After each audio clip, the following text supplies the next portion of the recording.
Good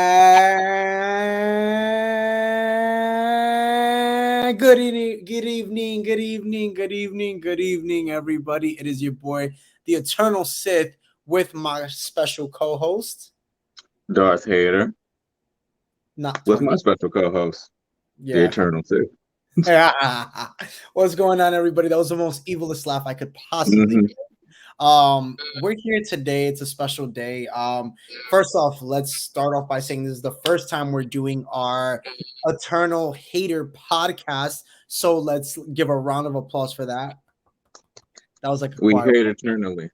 Yes, we hate eternally. So forever we will hate on everything that is to hate eternally. Um, dude, we have a big one today. We have a big one today. Really do. Hey, great Jedi. I told you I was 2 a.m. Oh damn. Mm-hmm. Well, hopefully we can make it worth your while. We are actually waiting for our special guest that should be hopping on pretty soon. So just bear with us, stay with us, and again, we should have him on pretty soon. Love you guys. Yeah.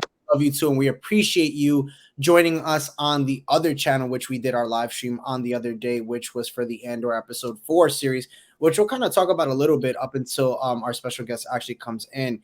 But for starters, how are you doing, Dupree? How are you doing? Or shall I I'm say all right, man. Darth I'm Vader? all right. It's okay for a Monday. How you doing? It is good. So I guess I want to say this. We don't really have to talk about Andor because our special guest has arrived. So without further ado, we have the one, the only Darth Vader. We have two Vaders in the room. Yeah, we have two Vaders in the room. We have two. But he's the real one. He's the real Do you one. guys feel Clap the it up. tremor in the Force? Do Yes, you I'm feel like, the pressure of two Vaders? look at my hair. My hair's like literally like Oh, I feel it. Dude, thank you for hopping on so much. I know it's been crazy couple days as you see my hair. Yeah. It's crazy right now. Saturday was me, Sunday was Dupree. Mm-hmm. I was moving, he was moving, we were moving in different directions, but the force brought us together, and that's the beautiful thing. Finally, yeah. Third time's a charm. Finally. I have Yes. a good feeling. Yes, I do.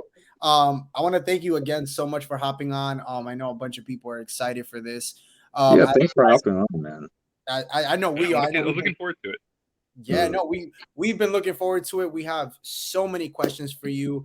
But without going too much into it, I guess if you could introduce yourself, the floor is gonna be yours. Yeah, floor is yours right now. So if you could tell us a little bit about yourself. He's like, oh damn, I wasn't ready for this. Already on Hello, the spot. my name is Dmitrious Bistrevsky. I go by Darth Dmitrious, and I'm the Darth Vader performance artist in the Obi-Wan Kenobi series. Meaning I'm the suit actor who plays Darth Vader.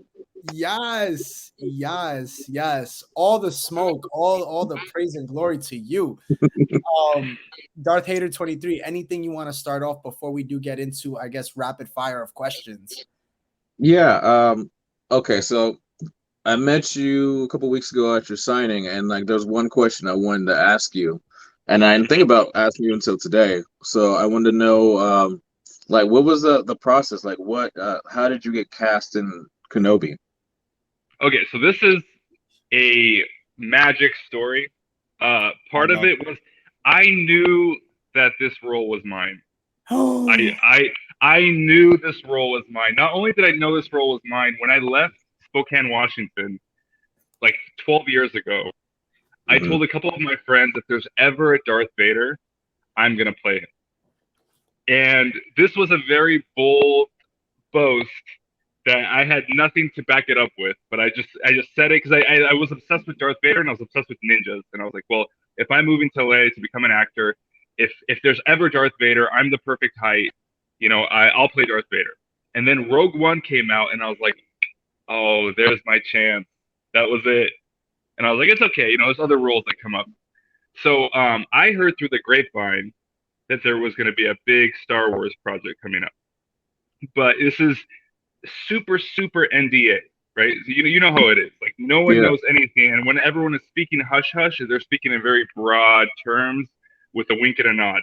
So there's a big Star Wars project coming up, and there's and I'm a suit actor, so I do a lot of different suits and costumes and prosthetics. Like there's a big suit, and it's an iconic suit, and he fights with a sword.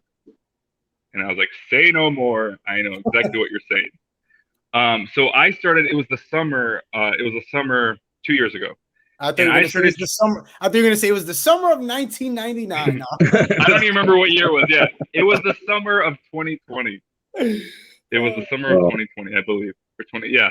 And I started training sword a little bit, and it was more like the manifestation of like putting out to the universe that I want to do this role. So I started just picking up a sword, started swinging it around. I had no real guidance. I was just kind of practicing some twirls and stuff like that, knowing that there's this big project coming up. And then I was just like, you know what? If it comes, it comes. But I had a good feeling about it. And then about 3 months later, I get contacted by a stunt coordinator. And the stunt coordinator, same thing, hush, hush. Hey, we're looking for a suit actor. And I used to do stunts a while back. I used to do stunts like 5 years ago. And then I had a career-ending injury, and I transitioned out of stunts and more into suit acting, and then now more into regular acting. So, but people still know me in the stunt industry because I'm a circus acrobat. So I do a lot of really cool stuff, and I'm really good with my body. And 5 years ago, I used to flip a lot, and I do handstands, and I train martial arts. So people in the stunt industry still know who I am, and I train at the stunt gyms as well. So people have seen my face, and I guess the word got out that I'm a suit actor and that I'm comfortable in a suit, because as you know, it takes a level of perseverance to be okay with being uncomfortable for long periods of time. And some people have a hard time and they freak out. So there's a whole category of suit actors who people know are good. They're okay with the claustrophobia. They're okay with the heat. They're okay with being uncomfortable. And my name got thrown around, and I get contacted by the stunt coordinator. Stunt coordinator shows up to my house, and we just do a mock interview about my martial arts background, everything else. And I was like, oh, I'm a circus person, but I'm obsessive. So you say the word, and I'll do it. And it was the same thing. It was an NDA, so he couldn't say what role it was. Just character in a suit, fights with a sword, takes place in space. That's what I was told. And I was like, I have a feeling I know what this is. And they're like, shoot an audition with some scenes. Like, they gave me some scenes. I want you to shoot an audition on an iPhone, send it to me, and we'll push it. I'll push it to casting, and we'll see what they say. Yeah. So I took it a step further, and I shot scenes from Rogue One. And do you know who David Baxter is from the 501st? Yeah. I borrowed David Baxter's suit. Oh wow! Wow! Full suit, and then I had my friend Bill Parker, who Batman suit. Yep. And my friend Bill Parker is a VFX artist at Barnstorm, and he also did Jedi with the GoPro 2, which I was in. He does VFX, and I asked him to help me with my audition tape and do VFX in it. I told everyone it was for a fan film because it's all NDA. So I was like, yeah, I'm auditioning for a fan film to play Vader, and they both hooked me up, and I shot my audition tape in the full suit with VFX. And I submitted that to the stunt coordinator. And then I was like, and here's my agent information. By the way, I don't do stunts, but I'm happy that you guys, found me. And I sent my agent information, and I sent it to him. And then there were crickets, and nothing happened. And I was like, oh no, I think I may have kicked the hornet's nest. And I may have said too much that I shouldn't have said or known. And I may have pushed the button. I didn't hear anything back. It was around Thanksgiving time, but it was also holiday season. So it was like, I forgot how much time went by. It was like 3 weeks to maybe a month and a half, somewhere in between there, where I heard nothing, and I was already forgetting about it. And then my agent contacts me out of the blue to audition for Disney for an unspecified project to play a general. And it's like a generic script, general. And I was like, ooh, I have a feeling I know what this is. So I had an audition on Zoom. This was still COVID time. Yeah, this was still COVID time. So I had my first Zoom audition, and then I had a Zoom callback, and then I had a third Zoom audition, and this was with Deborah Chow and with the stunt coordinator and the first AD and a few people from production. This was a big group Zoom chat, and at that time I had already felt that I knew what the role was. So on the third Zoom call, I had this Vader mug, and I kind of put it in the corner of the Zoom thing to keep coffee. And they're like, do you guys know? Do you know what you're auditioning for? And I'm like, I have no idea. And then they're like, you're auditioning for Darth Vader, and I'm like, oh my god, what? That's crazy! But I knew the whole time. I knew from the very beginning. Oh my god! Oh my god! Yeah. Oh, wow. Like Macaulay Culkin. Yeah, and then afterwards we had one more camera test where I came into the studio and they put me in a costume that it wasn't an official suit, but it was a suit that they had on hand that I kind of fit in, but not really.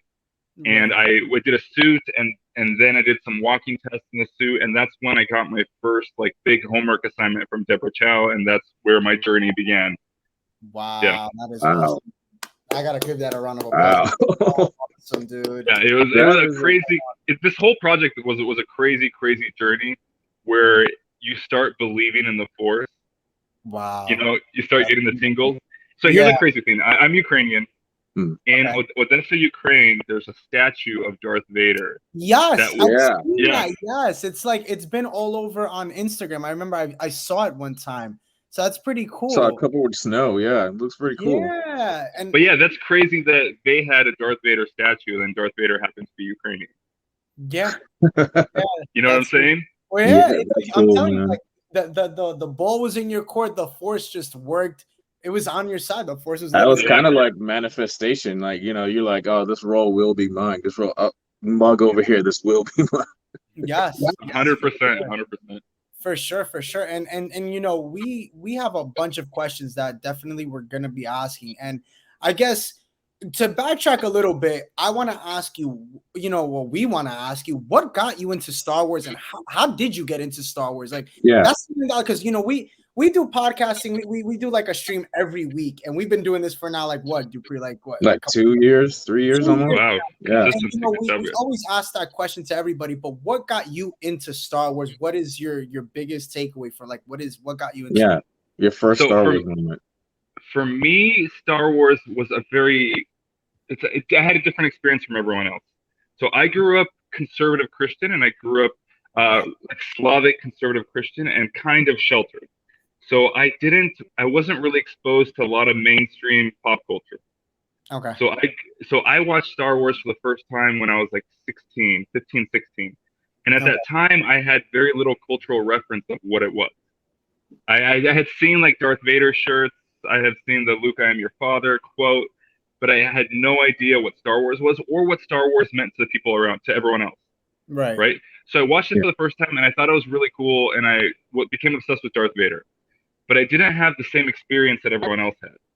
And it wasn't until I moved to LA that I felt the pull of Star Wars before I even got into it. So I liked it kind of as a casual fan, but not to the same level of other people. You know, so I watched it and I liked it, and I had only seen the movies once, and that was it. And then when I moved to LA, as I was getting steered towards suit acting, I started having Star Wars moments where like I was on Jimmy Kimmel because I was a suit actor. What? I got to play Chewbacca on Jimmy Kimmel with Harrison Ford, and I had scenes with Harrison Ford. Man. That is dope. Yeah, and then afterwards I did the Jedi with the GoPro 2 with my friend Bill Parker, and I got to play Darth Vader, and then I did some of the character study development. Then I'd always wondered who that was. I never knew that was you. That was me. Yeah, that was me. And then I got to work on The Mandalorian as a Corran trawler in the first episode. Wow. Like the opening scene of the first episode. This was like my third Star Wars moment, you know, where it just kind of felt that Star Wars was pulling me. And then the Darth Vader, the Obi-Wan Kenobi, and that's really where I dove into Star Wars. And I had played Knights of the Old Republic. I think that was the only Star Wars game I played, and I loved it. Absolutely loved it. So awesome. And then once I got the role as Darth Vader, that's really where I dove into the lore and the universe, and then I really understood what Star Wars was and how deep the sci-fi fantasy world is, and how deep the lore is, and how much it spans over time. There's a lot. Like I studied for like 5 months. I already forgot most of it, but I studied for like 5 months. Yeah, I studied for 5 months, and still I was like, wow, I know nothing. I don't know anything. Yeah, it's crazy. There's a lot of lore. Yeah. That's a lot, man. There's a lot. Like, I mean, even to this day, I mean, you know, we're YouTubers and we put out things every day, and it's funny. You learn different things each and every moment and every time with Star Wars, because there's just so much to learn and so much to gain from it. And it's like, for example, like just watching like Andor, the last episode, there were so many Easter eggs, and just talking about the Rakata Empire. Not the average, you know, the average Star Wars fan doesn't know about that. And it's like, that's something you learn, and you gain that knowledge as time goes. And that's what I love about Star Wars, is that you're always learning. I mean, it's just like life. You're always learning. And that's what's so cool about this fandom, that you're always learning something new. You know, and they always give back too. They give back to the people who pay attention to details with the Easter eggs, you know, where the people who are doing their homework get that extra little butterfly moment because they catch it. You catch the Easter eggs. For me, most of them are over my head because it's so deep in the lore. But the people who get it, they really get it, and that's like a magic moment. Yes.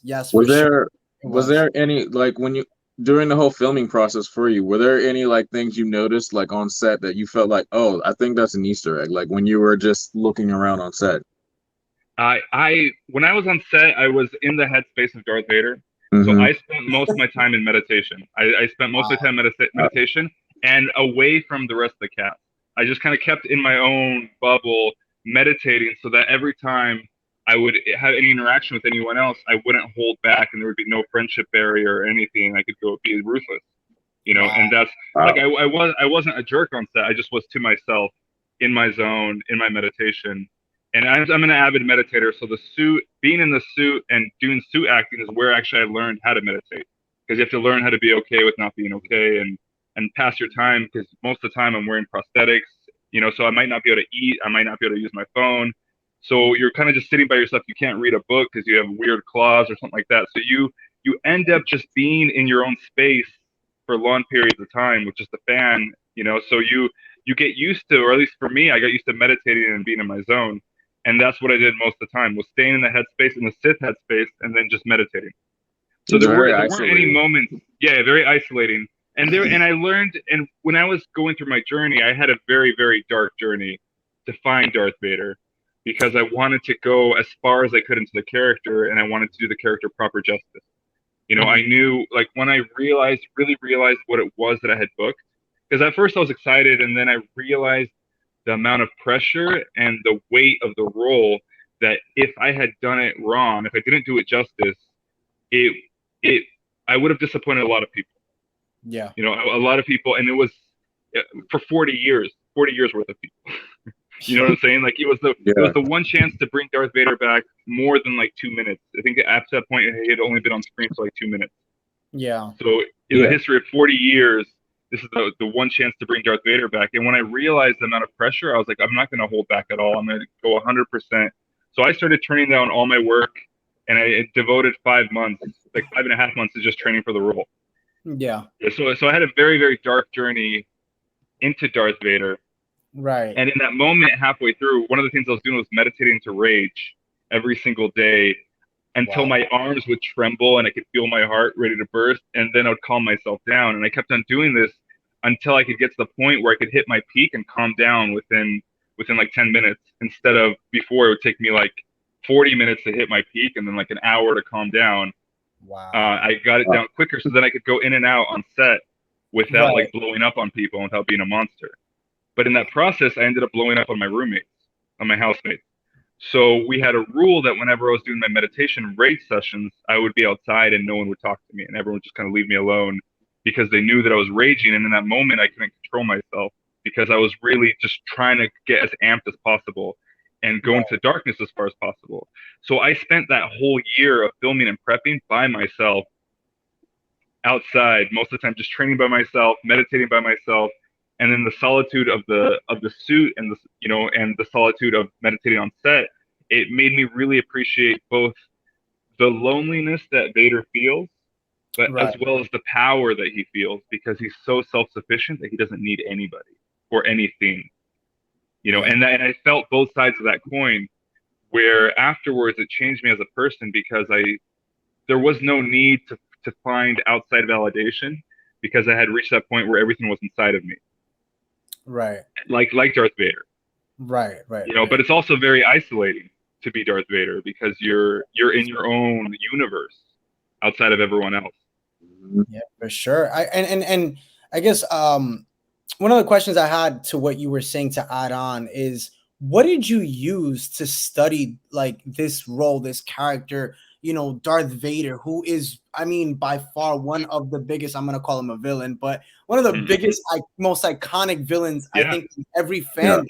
everybody knows who Darth Vader is. I mean, everyone in the world, like every Yeah. fandom in the world, is aware Yeah. of who Darth Vader is. Yeah. Like, you don't have to know Star Wars. You know, like, the image, and you just know, like, okay, I know that's Darth Vader. I don't know I what feel it's like from. I feel like you know the image and then his theme song, like you know the Imperial March, like you Yeah, know yeah. that. And I Like, guess that's what the homework did you use? yeah. Like, what to, did you use to study this role? Yeah. So when I first got the role, I had that moment of excitement, and then I had the moment of panic. Wait, one more question for that excitement. That was another thing. It's 2-1. What did you do to celebrate when you got this role? I think everybody wants to know that. So I went to a bakery and I just got a bunch of everything that I've ever wanted to try, and I got like 10 of everything for me and my housemates, and all of us were just like, yeah, because as I was auditioning, they all saw me auditioning for a role, you know, and they knew the pressure and everything, so everyone was excited and everyone was vouching for me, and everyone in my house was helping me towards the role any way that I needed help. So it was like a big celebration, huge celebration. Oh, that's yeah. So it was just a bunch of, you know, like when you go to a bakery and there's all the obscure stuff that you really want to try, but you're like, you know what, I can't eat 40 things. Well, that day I ate 40 things. I ordered everything that looked good. I ordered a bunch of everything, and that was you had to really have a happy moment. I had to have a happy personal moment, and then like some like angry moments later. Real angry moments later on. Well, so yeah, so I got the role, and then I watched. What I first did was I watched all the original movies, and then I studied the mannerisms, and I broke it down. Like, okay, when he's walking on the bridge of the Devastator, he always keeps his hands behind his back.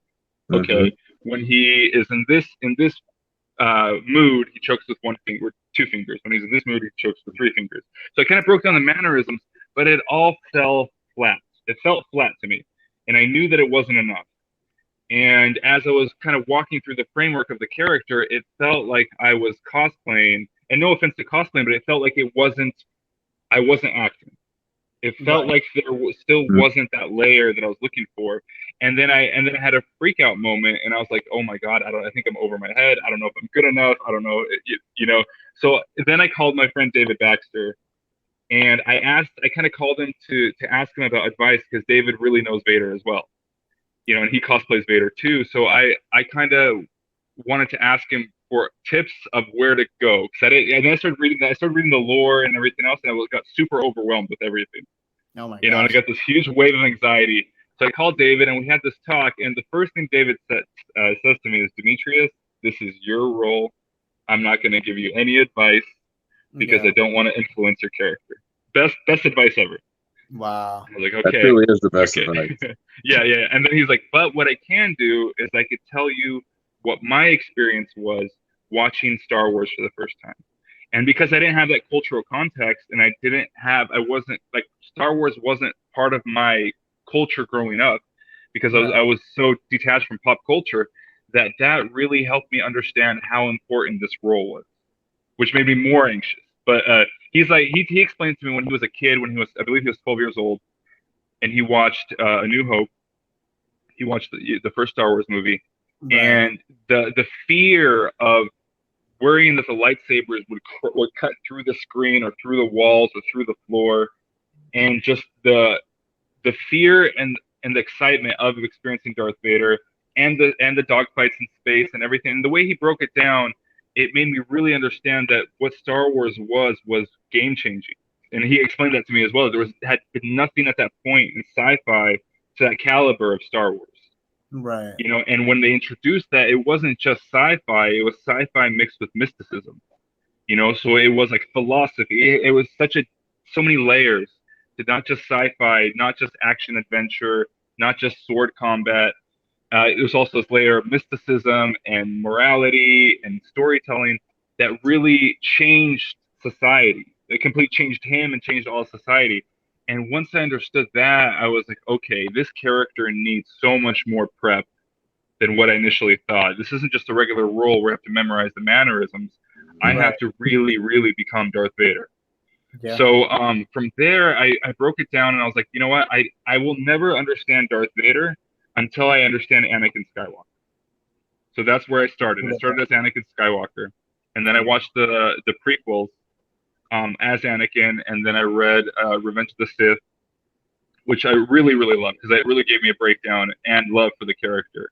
And once I started finding parallels between myself and Anakin, and I realized that I was Anakin, like 100%. Like my background, I trained under a Russian grandmaster in circus. So Wow. I've already, and I am one of those people who I've traveled the world seeking masters in their specific disciplines to take lessons with. So I found the best juggler in the world, and he happened to be in Mexico, and I flew into Mexico to take a workshop from him. You know, so in my circus path, I've always seeked out teachers to guide me, but not just teachers, masters. And there's like when you're in the presence of masters, there's this energy exchange that's hard to explain, because a master could tell you the same exact thing that someone else could tell you, but just being in the presence with them, you're like, oh, I get it. And nothing has changed outside of the fact that they have this wealth of experience, and they're so willing to give, and you're so willing to receive, that somehow there's this energetic transition of, I don't know, information.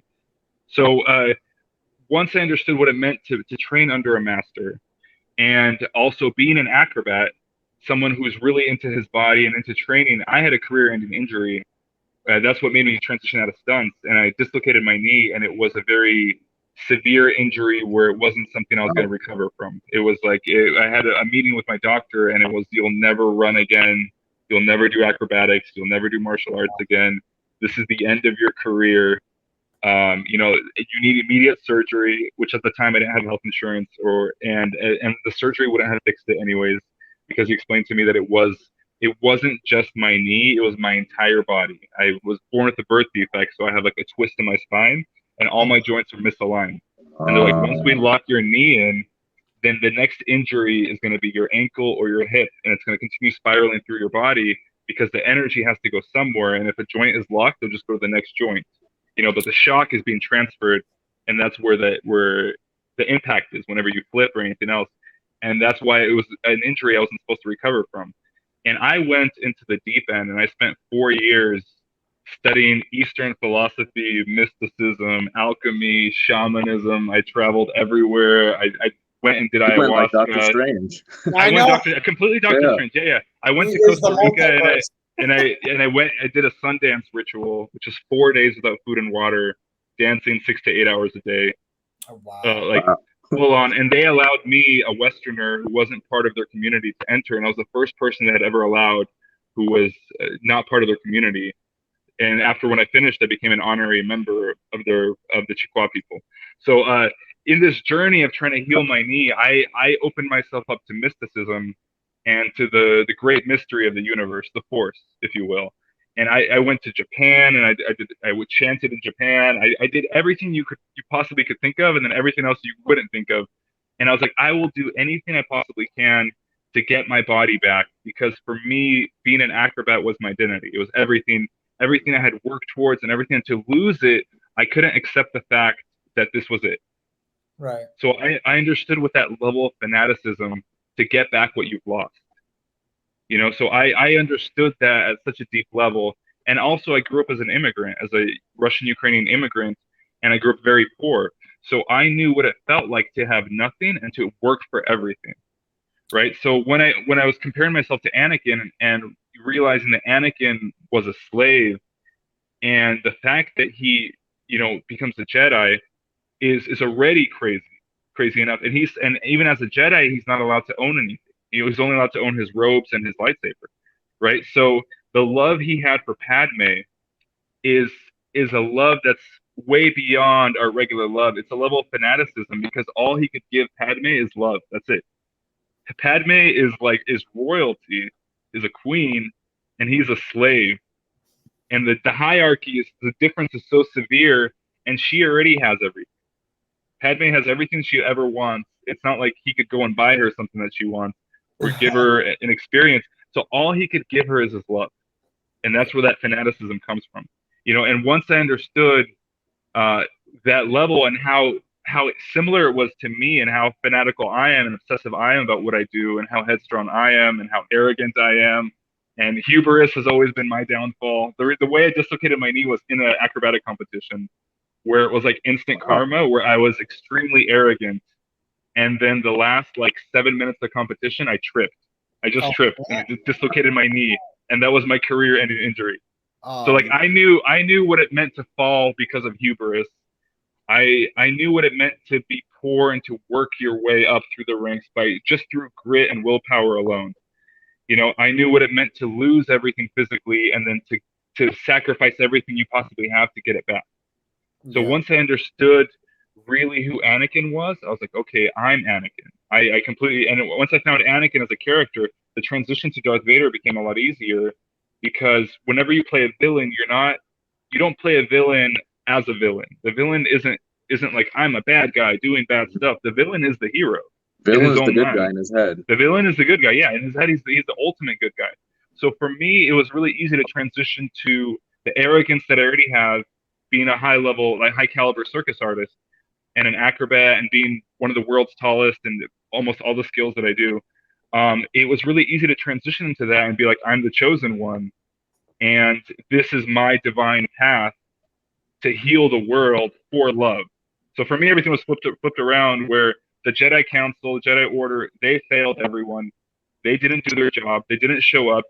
They were superhuman. They had the ability to stop the whole war before it had even started. But instead, they were arrogant, and they didn't do anything. Their non-action allowed everything to spiral out of control. When they were mini gods on Earth compared to regular humans, they could have stopped everything. They didn't. And Anakin was always the one who dove into situations, and through his own action, he made things happen. So when he watched everything fail because everyone around did nothing, it was his, and he also was never brought to a level of master, which is always a chip on his shoulder. When he was a prodigy and better than everyone else around him, and they were holding him back, you know, suddenly the leash is cut and there's nothing holding me back, and I'm going to save the whole universe by bringing divine order, like Alexander the Great or any conqueror. I'm going to unify the whole universe by making, and that's going to end war, and it's going to end suffering in a sense, but I have to first create suffering to end suffering. So in my mind, that's how I played it. And when I was approaching the character, I started studying history, and I studied tyrants and conquerors in world history. And that really helped me understand the amount of ultimate power, but also what these people were going through, like Alexander the Great, like Hitler, when they were trying to conquer the world, you know, and that's really what helped me find the character. Wow, let me tell you, bro, you really are Anakin. You honestly are Vader. Like, yeah, no, I know. I'm saying you had your high ground moment in a sense. Yeah. You literally need the robotics. So now it makes sense why you are Vader. It's great. But I also had my youngling moment too. Ooh. And I understood that moment because I had a moment where I had a series of handstand students that I was mentoring during COVID. And then I got triggered and I blew up on them. I snapped. And because of this one moment, I disrupted the whole flow and severed a bunch of friendships at once. And, you know, in this moment, and I understood what it meant to have the youngling moment and look back, but live with it. You know what I mean? Yeah. So I had the youngling moment too, and I was like, oh wow, I guess everything in life has shaped me to play this role because I understand it at such a deep level because it's me. Right. No, for sure, man. For sure. I want to ask, man. I mean, with all this stuff, it's like you hear all this, and it's like, wow, what a journey you've gone through. Like, really, you really have, and it's like you really, like I said, you really live up to the part or the T of being Darth Vader himself. I want to know, what was day one like on the set? That's what we want to know. What was it like being there when you got there? Explain, please. So day one was the street scene on episode 3. Wait, what? Are you serious? Wow, that's day one. That's day one. Great question. The first scene, just straight up like that. Wow. But at that time, I had already done 5 months of prep, and before I had got to set, I was working with a movement coach. At the studio space with a movement coach, Olga Sokolova. So I'd working with her, and then halfway through, I requested to be separated from everyone else. So then we trained independently of everyone else, and no one knew who I was. A handful of people knew who I was, but no one on set knew who I was. And no one on set had known how much I was training. So I was training 10 hours a day for 5 months. So day one, I was already burnt out before I had even started. So you were done. Like day one, you got from the training. You were like, let's get this done. Like, come on, man. Like, let's just be done. And then we put on the suit, and it was that first moment of meeting the whole cast. And it's the Vader moment of for me of when Vader gets introduced to the rest of the Sith. Because everyone instantly, when I'm in the suit, everyone has eyes on me because no one knew that it was me playing the role. Right. So everyone got to meet the Vader for the first time. Wow. And it was just electric. It was such a magic moment. And then we did the street scene, and Deborah Chow played the Imperial March and had me come out to the Imperial March on the loudspeaker. It was really great because she's really good with music, and I'm really into music too, being an acrobat and a dancer. So we did the whole scene playing the Imperial March over and over again. And afterwards, every free moment, you'd have extras, you have other people come up to me and talk to me, and you had so much positive feedback. But also playing such a dark scene. And we shot that for 2 days, and then we had some more night shoots afterwards. I think it was like 3 or 4 days total of shooting that scene. And it was everything. It was the best introduction I could ever ask for any kind of film I've ever, or TV show I've ever worked on. So you played the part when oh, go ahead, Dupree, go ahead. I was gonna say, so wait, did the cast meet you as Vader first, or they met you like quick as Dmitrious and then Vader? Like how did they meet you? I had met Ewan and Moses as Dmitrious. I had jumped into one of their sword training. They were doing a sword camp with all the stunt team, and because of my prior knee injury, it was my first time jumping into sword camp, and I did it for 1 day, and then they asked me how my knee was, and I was like, well, it's okay, and they're like, no, you're not going to do sword. Yeah, you were trying to like cover it up. You're like, but I want to stay. You don't even know. I mean, you do know how much I wanted to fight so bad. So when they told me I couldn't fight sword, what they told me was that I couldn't become a master. That's literally what it was. And for me, I had that Anakin moment of I'll show you. So I trained sword 3 hours a day by myself without a teacher, just swinging around. Yeah, and I saw you posted that on your Instagram. You have a lot of videos of you doing like sword fight, like, you know, like. Oh yeah, I've kept up with it. I haven't stopped since I started training because I fell in love with this. And now it's been like a year and a half of doing 3 hours a day. Now I'm at like 5 hours a day. But yeah, my whole goal is to master sword. Not be good at sword, but to master sword. All styles, you mean? All styles, yeah. Wow. I'm starting off first with the body mechanics. There's a layer of the body itself of how clean your lines are. There's all the twirls and different transitions that exist, and those are finite, so you can actually learn them and objectively master all of them. And once I do that, then I'll start seeking out teachers in different styles, and see how far I could go, because it's my new obsession. I really fell in love with sword training it. But the sword happened because I couldn't train sword, because they didn't let me train sword. Sword training is, like I said, it's pretty magical. The first time I ever took up fencing or kendo, it's a whole other mindset. You're like, wow, this is a crazy, interesting new little mindset right here. Like, what I was gonna ask you, what is your favorite style of sword play right now? Right now, I haven't learned any of them. I've been in my own world exploring. So everything that I know is from self-exploration. I've taken 2 private lessons. And from there, I systematically learned that. And then everything that I knew from juggling, because in juggling, we have club spinning, and all the spin tech is already defined. So all the spin tech that already exists has already been mapped out in club spinning and in flow arts. So I systematically have been learning everything that exists already, because you could objectively master that. You could learn everything and be like, I have mastered everything that exists as far as twirling and transitioning. You know, so that's been my own journey, but it takes a while.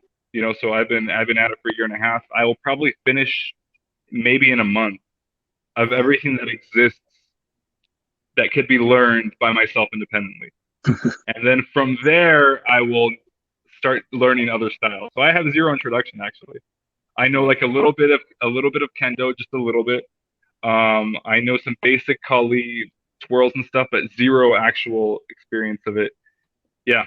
So I'm an absolute novice. I just look really good. And that's the exciting part of the journey, is that I now have the ability to explore even deeper into this. I've only scratched the surface.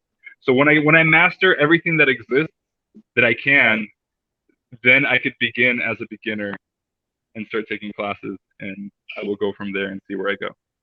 Not bad, not bad. Wow, you're prepping for the next Vader role. There you go. Yeah, we'll see. There we go. Question, talking about Vader and Anakin so much, did you actually get to meet him? And what was that experience like if you did? Hayden? Yeah, Hayden Christensen. Yeah. I met Hayden Christensen when we were doing our last battle. So I was the suit actor. So every time there's a scene with the helmet on in the suit, it's me. So all the scenes with the helmet on in the suit is me.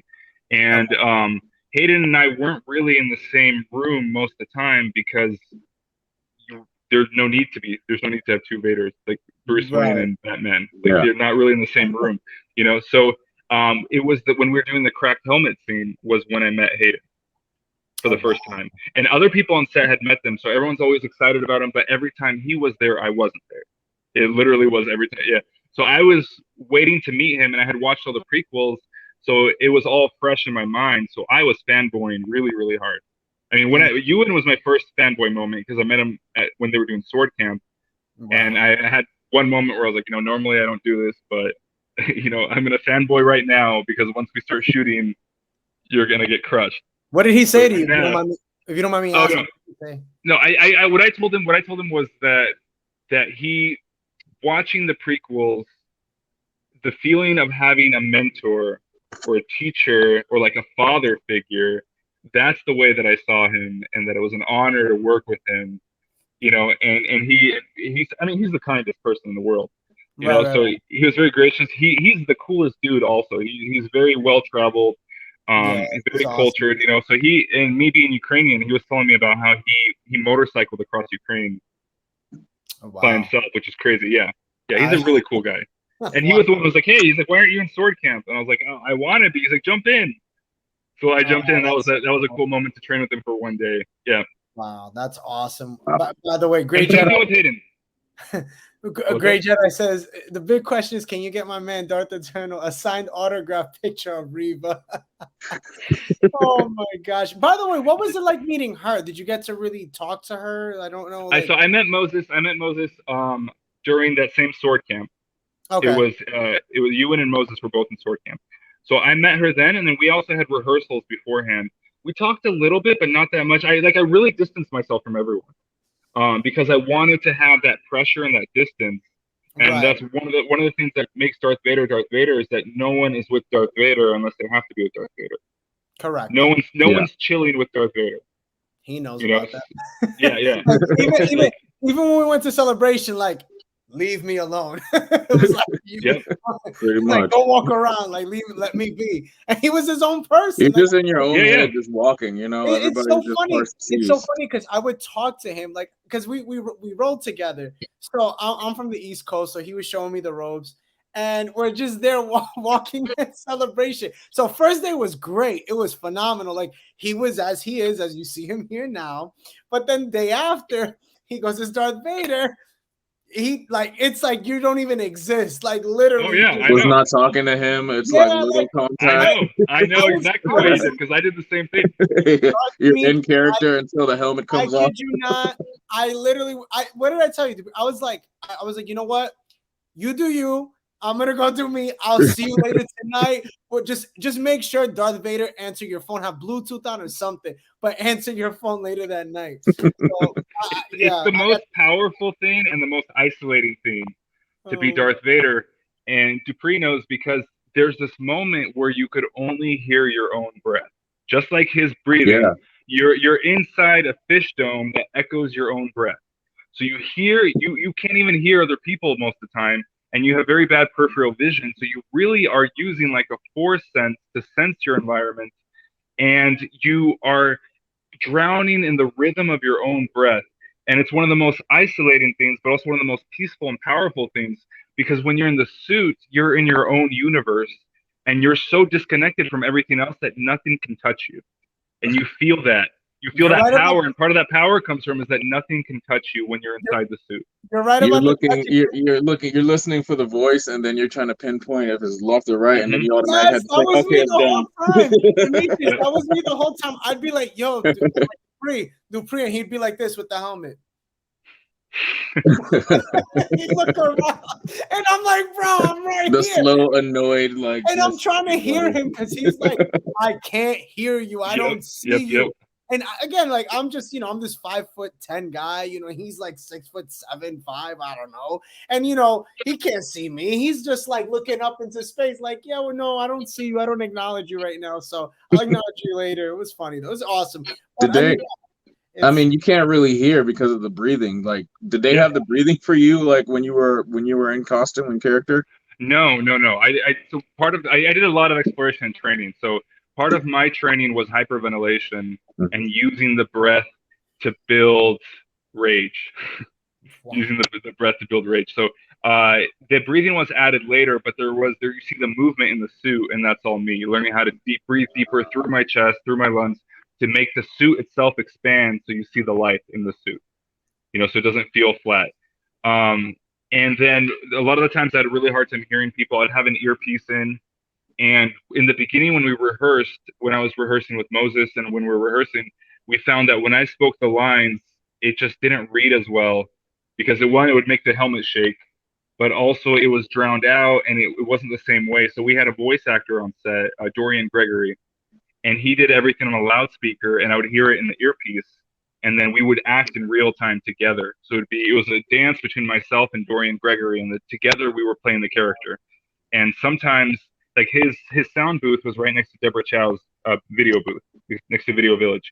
So he would get notes sometimes before I would get notes, and I would get my notes through his performance. So if she wanted me to be more intense, Dorian would be more intense, and then I would be more intense. Or if she wanted me. Oh, sorry. So did you choreograph like when you guys would do that, like just to sync up? Like Nope. It was one of those things where when she described it, like, we're gonna try this, it sounded like it wasn't gonna work. It sounded like it was gonna be really hard and that it would be chaotic, that it wouldn't work.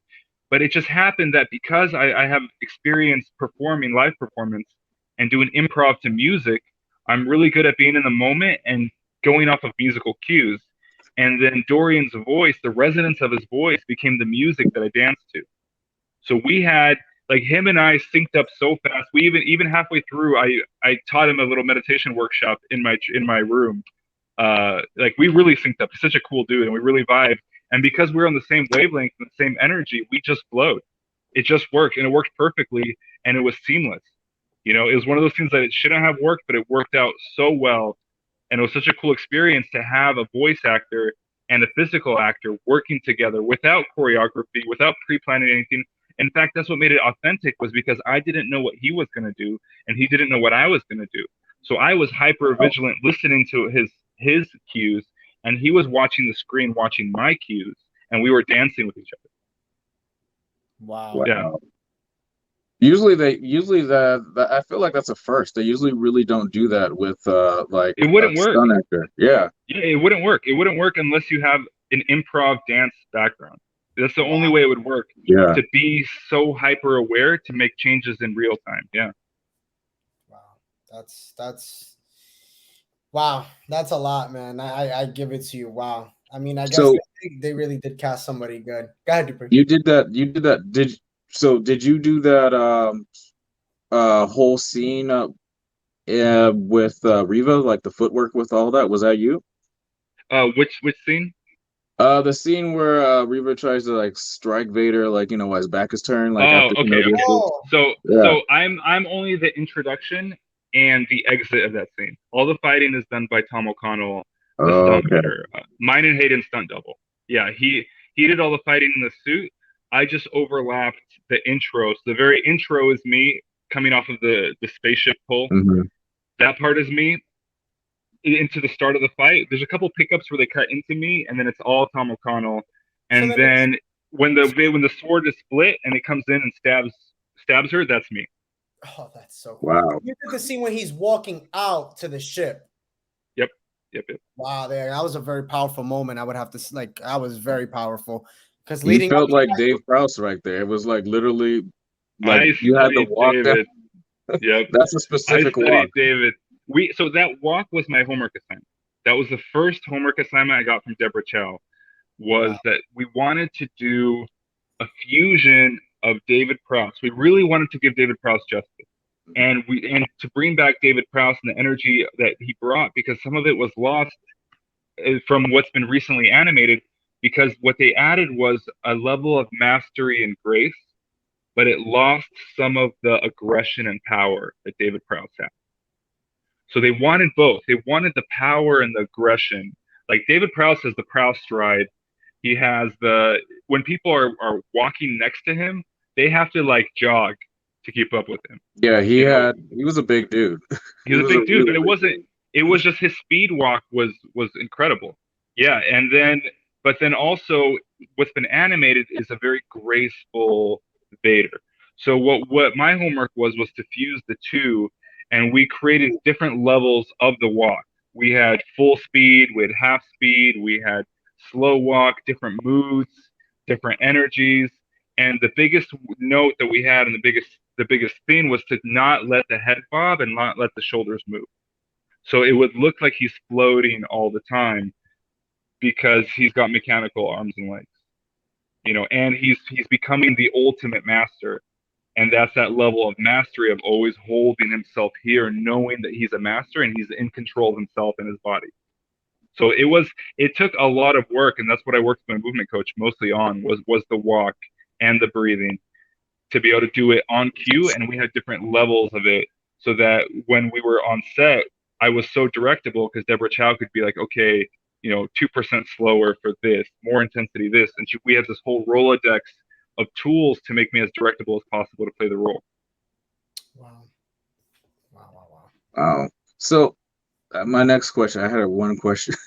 So I don't know how it was for you, but I get this when I suit up or whatever. Like sitting down is the worst possible thing, and sitting down in that costume is just not comfortable. But like, there's a scene when you get off, when you're in the chair, you're in the throne, you get up, then you walk to the window.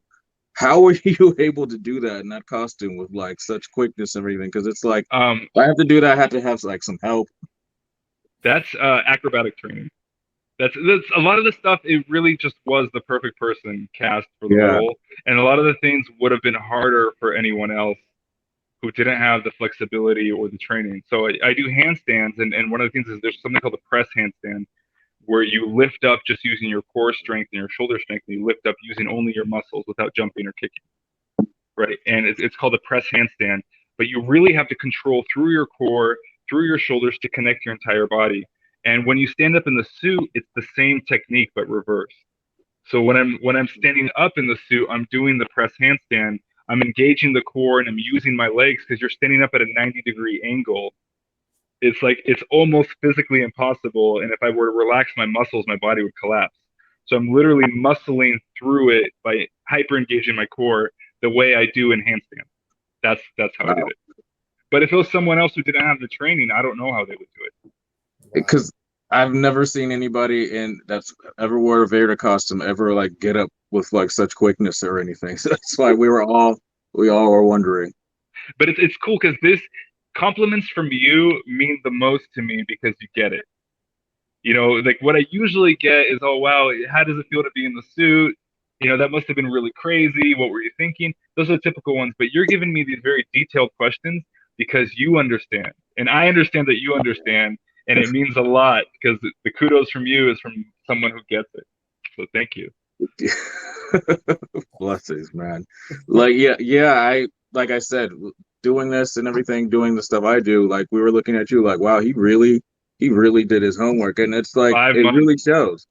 But you did, you paid good homage to like, Dave and everybody, but then you put your own spin on it, with your own like nuances and everything. And especially with you getting up out of the chair, that was just like, whoa, he can get up. Thank you. But see, most people don't catch it, but you caught it. Thank you. Yeah, it's the details. It's the hardest part about playing this character was one that he's already established and he's iconic, right? And it was hard to not overdo the things that the character is known to do, and also to be able to hold this potential energy of this tension. And the way Deborah described it to me was like a Rottweiler on a chain, and you're always at the end of the chain pulling. So there's always this tension between you and everyone else, that at any moment in time you could snap. That chain could snap and you will just fly at them, right? And that was the tension that we were trying to show, but it's all done through subtlety. everything is extremely subtle. So all the choices are so hyper minimalistic that most people don't even catch them. They just feel them. They feel that it's Darth Vader, but they don't understand why they feel. And the reason they feel it is because of that subtlety, because of standing from the chair, because those moments. Yeah. Body movement, cool. Like when it goes like sometimes less is more, and then all you need less body movements, and then you have the voice also. So yeah. Those together, like, you know, just does it at the end of the day. Wow. That's awesome. Question: did you, by any chance, get any souvenirs from the set when it was, you know, the last day? I didn't get any. So everything was really strict. You know, everything, the NDAs and everything else. What I got was a pair of socks and a pair of tights, which is what. That's what I wore. That's what I wore every time with the suit. So that's what I got. Yeah, that's it. Oh, that's terrible. Screen you socks and tights. There you go. Oh man, Dupree, we're gonna have to one up that eventually. If we get yeah, you have to give me 2 pairs of socks and 2 pairs of tights. Who knows? We might even get you a lightsaber. Ooh. Don't make promises you can't keep. Well, that is true. Man. No, that's damn, man. That would have been nice if they gave you like a stun saber, like, or something. Like that would have been so. Yeah, cool. I was thinking maybe like, oh, they'd let him take a saber. Yeah. You know, no, but I don't imagine the costume department.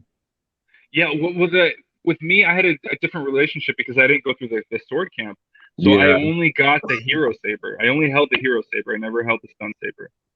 I know though there was a couple scenes. There's a couple scenes that I overlapped with the towards the end because I told Deborah. Halfway through shooting, I was like, hey, by the way, I'm still training in sword. I'm training myself the whole time. I was like, if you need me, you know, I'm more than happy to jump in. And when we're shooting the last battle, there's a few moments that she allowed me to do a little more. So like 1% of the fighting is me. And I'm happy about that 1% because it would have been 0. Awesome. Did you see yourself like in that fight scene? Nope. Like if you not at all. Because it's cut and done so well that I can't tell. I just know the scenes that all the scenes leading up to it and coming out of it is me. Did you get? There's the moment when they're standing up between Obi-Wan Kenobi and Darth Vader, and he just runs in. That's me. I see. Okay. So they let you ignite the lightsaber, kind of. Oh yeah. It's always me igniting the lightsaber. Okay.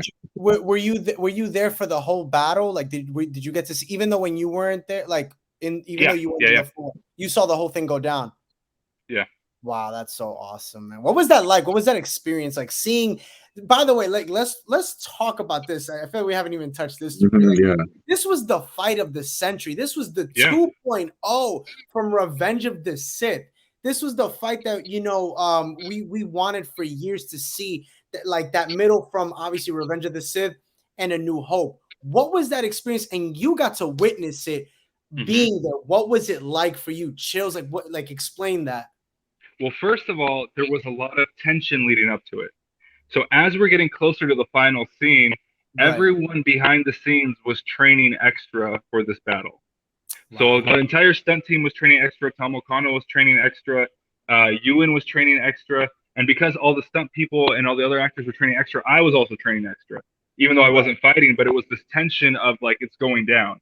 Right. You know, so closer to it, I was already training like 4 hours a day, hyping myself up for this battle to confront my master, friend, brother, father, you know. So there's this tension, and then also I had played in the suit the majority of the time, so I knew the restrictions of the suit, of really how hard it is to see here. Like we had the lenses are tinted yellow, so if there's any kind of light, everything gets washed out. So if there's any kind of light, it's blinding. It's really crazy. They're tinted yellow, but they look red on screen. So on the inside, they're red on screen, but the inside they're tinted yellow. Oh, I see. Interesting. Yeah. Wow. So whenever there was lights, like in the street scene, when I do the force push and or when I do the choke for the kid and I break his neck, his name's actually Bruce. He's a stunt actor. Wait, that was when I break it, it's all me. It's all me. Oh my God! Oh my God, you broke his neck. What's wrong with you, man? That was it felt so good. It felt so good. No, yeah, I'm the suit actor. Anytime it's the suit, it's the full suit. It's me. Right. Yeah. Yeah. That So honestly had to in be one of the most brutal Vader I moments you've ever seen. know. Like with with the thumb. You did it with the thumb, right? it was this. It was a quick wrist. Yeah, Oh, you're like, okay. Yeah, it's just I was yeah. like, damn. So when he's running out and I force push him first before I break his neck, I actually couldn't see him. I couldn't see him at all because of the lights. Like the first time we did I it, I was believe like, it. they're like, when he's right here, you're gonna force push him. I'm like, I don't even see him. I don't He's know like where standing right on his here mark. is. I'm like, he's like, okay, he's gonna yell, and I'm like, I don't really hear him either. So then that was the first day actually when we realized we could remove the lenses. And Wow. when there were Okay. scenes when the camera wasn't on the face, we would remove the lenses and then you could actually see and your skin could actually breathe for a second. You could kind of hear people now. So I knew how hard it was to see and I knew how hard it was to move uh, as Vader. So when I was watching Tom O'Connell do the fighting, it was one of those moments of getting chills of both witnessing Darth Vader and having like a third eye perspective of myself, like Yeah. almost an out of body experience because in my mind I'm Darth Vader and I've been training and hyping up for this moment the whole time. But two, also watching him glide in the cape and watching him able to do the choreography was mind blowing. It was mind blowing because the people only Dupree understands how hard it is to move in that suit. And with Deborah Chow, we do everything in one take. We do everything these long takes. Long So choreographed dance. yeah, long choreographed dance. Yeah. So we're doing the full fight choreography. They were doing it every single time. Oh, wow. It's like a minute and a half for each time, then they would reset in a minute and a half, and then reset in a minute and a half. And just to do it blind, and there were moments like where he would trip on his cape or he would trip over something because you can't Yep. see anything below your peripheral. For me, if anyone is standing within 6 feet of me, they disappear if they're shorter than me. Wow. They would completely disappear out of my peripheral. I would not see them.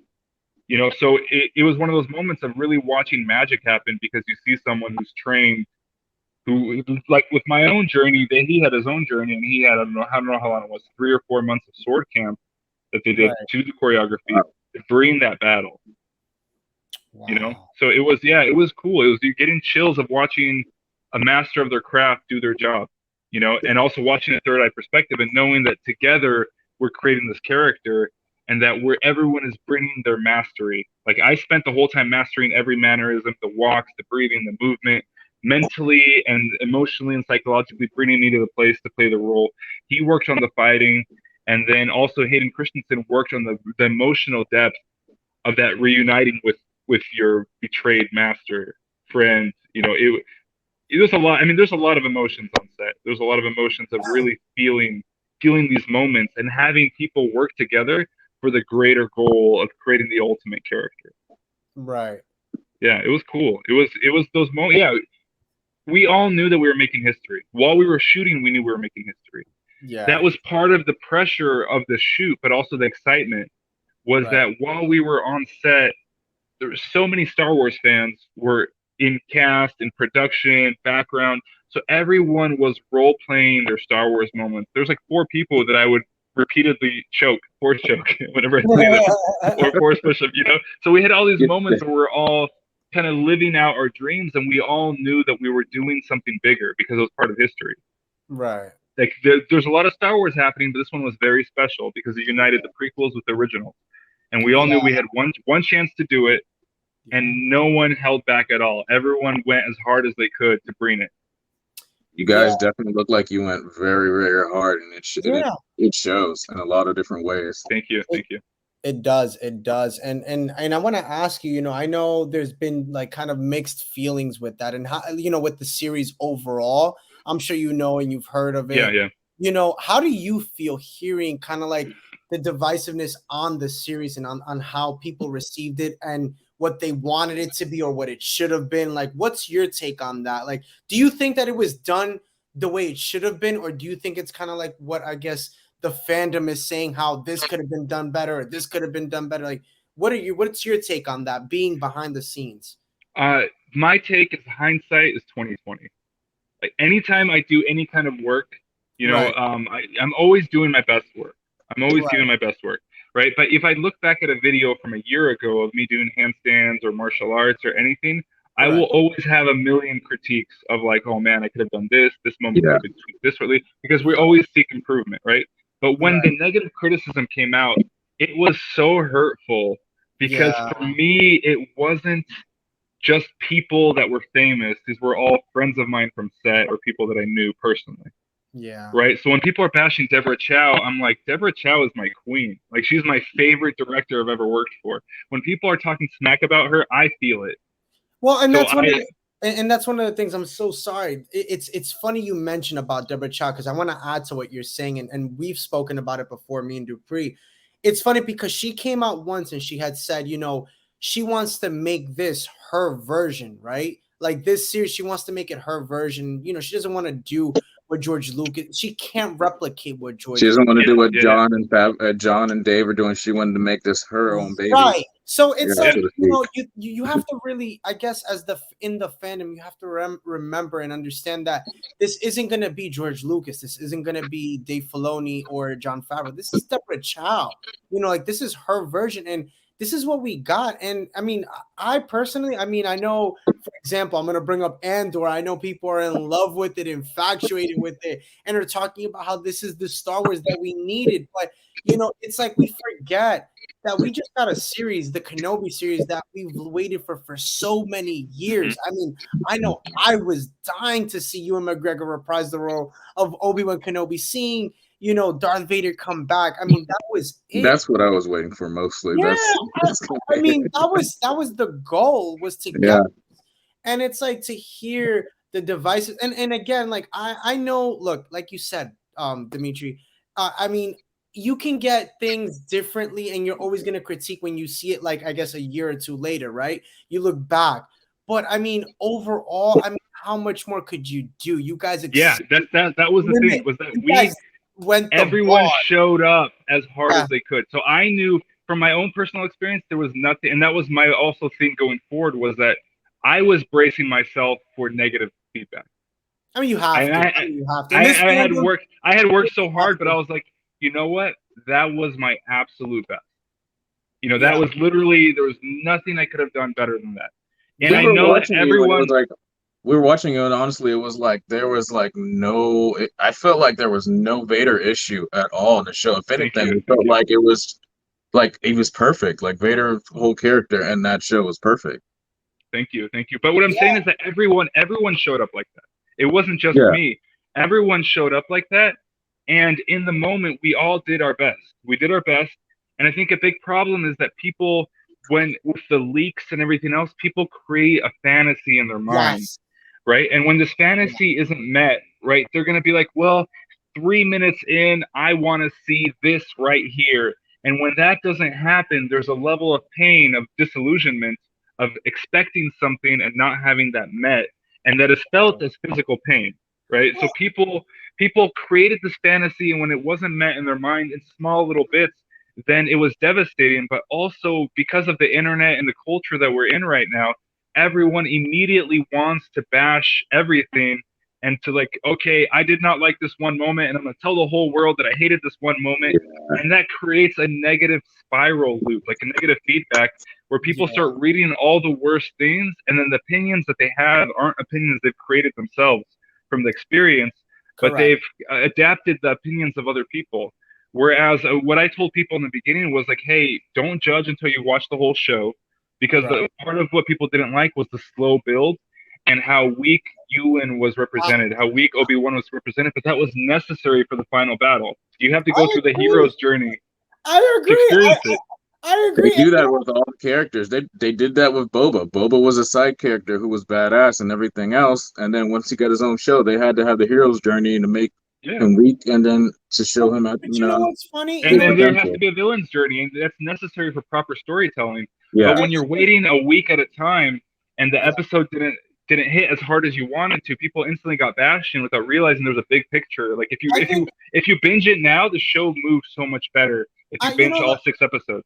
Let me ask you this question. Maybe this is, I think this is the reason why, and I'll ask you for the Kenobi series. And again, Dupree, we've talked about this, and I think this is a really good question.